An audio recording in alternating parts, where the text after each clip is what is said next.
আমি সেই অবহেলা, আমি সেই নতমুখ, নীরবে ফিরে যাওয়া অভিমান ভেজা চোখ।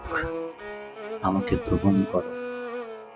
উৎসব থেকে ফিরে যাওয়া আমি সেই প্রত্যাখ্যান, আমি সেই অনিচ্ছা নির্বাসন বুকে টেনে নেওয়া ঘোলাটে জাত। আমাকে আর কি বেদনা দেখাবে? তপ্ত সীসার মতো পুড়ে পুড়ে একদিন কঠিন হয়েছি, শেষে হয়েছি জমাট শিলা। তবু সেই পাথরের অন্তর থেকে কেঁদে ওঠে একরাশ জলের আকুতি। ঝর্ণার মতো তারা নেমে যেতে চাই কিছু মাটির শরীরে। আমি সেই নতমুখ, পাথর নচের করুণ বেদনার জল। আমি সেই অভিমান, আমাকে গ্রহণ করো।